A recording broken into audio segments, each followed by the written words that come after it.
Bonjour à tous, c'est Cerise de Groupama. Groupama, c'est l'assureur historique des agriculteurs.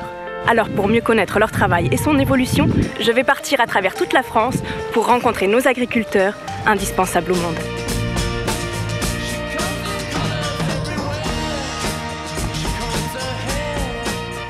Aujourd'hui, je suis dans le Loiret pour rencontrer Gilles. Gilles est agriculteur depuis 8 ans, il a repris la ferme familiale. Il est aussi très actif sur les réseaux sociaux et notamment sur sa chaîne YouTube, Gilles VK, agriculteur du Loiret. Je vais parler avec lui d'agroécologie et de conservation des sols. Allez, c'est parti! Bonjour Gilles. Bonjour Cerise. Enchantée. Enchanté. Peut-être qu'on peut se tutoyer? On peut se tutoyer. Ouais. Et je te propose qu'on enlève nos masques, on est en extérieur.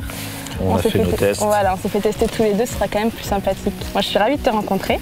Moi aussi. J'ai vu tes vidéos, je suis curieuse d'en savoir plus sur toi. On fait comment? Tu me montres directement tes cultures? On va aller rentrer dans un champ et puis on va voir un petit peu comment ça se passe. Allez, dans le vif du sujet, c'est parti. Donc sur ma ferme, je cultive tout un tas de grandes cultures, donc du blé, du colza, du maïs, de l'orge. Et là, c'est un champ de févrole. Et j'ai vu dans tes vidéos que tu pratiquais l'agriculture de conservation des sols. Ça veut dire quoi?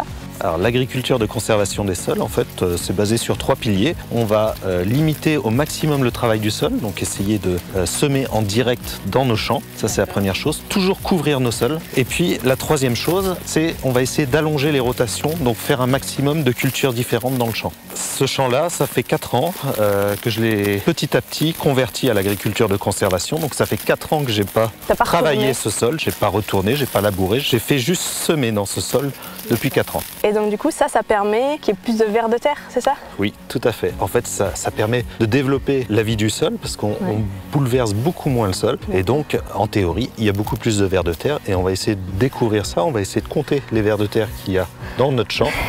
Donc, sur 1 mètre carré, on va essayer de voir combien ce qu'il peut y avoir de vers de terre. Ah oui, sur 1 mètre carré, parce que là, du coup, je me disais, on va pas tout compter. D'accord. Et c'est quoi la technique pour compter les vers de terre parce qu'ils sont dans le sol? On va utiliser une technique avec de la moutarde.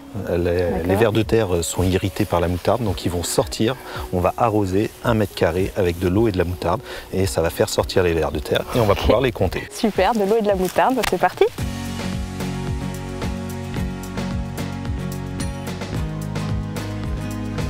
Mon premier ver de terre.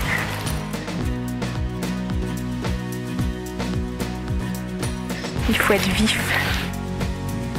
Tu vas les surveiller pour pas qu'ils s'en aillent? Oui, je les surveille. Je serai la gardienne des vers de terre.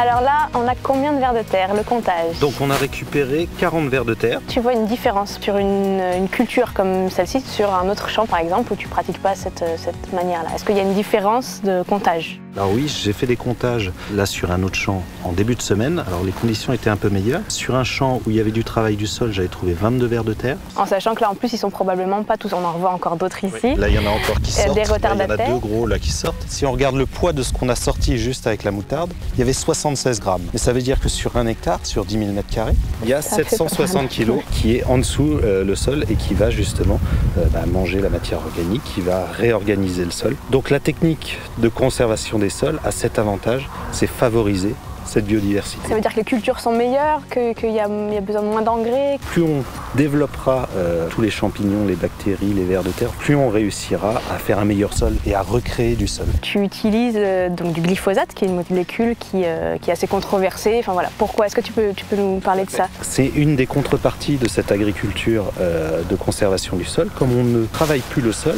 lorsqu'on met en place des couverts ou lorsqu'on met en place plusieurs cultures, tout ça, à un moment donné, il faut détruire le couvert. Le seul moyen de le détruire si on n'utilise pas de travail du sol, si on n'utilise pas la charrue, c'est le chimique et c'est ce fameux glyphosate.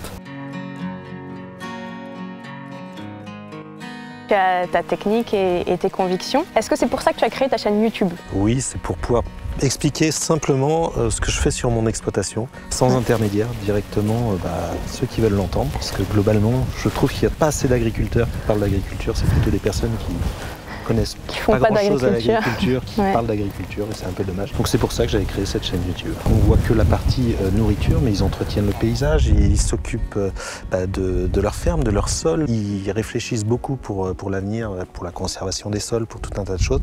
Et ça, c'est vrai que c'est un petit peu dommage que toutes ces notions-là soient pas, que ce soit pas valorisées.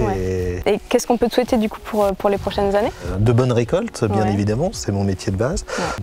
Du beau temps. Et puis pour ma chaîne YouTube, un maximum d'abonnés. Merci beaucoup pour toutes tes informations. J'étais ravie de te rencontrer et de découvrir ton exploitation. On se fait un petit selfie avant de partir? Allez, avec plaisir. On se met là? J'ai passé un super moment avec Gilles. Avec lui, on apprend et on comprend.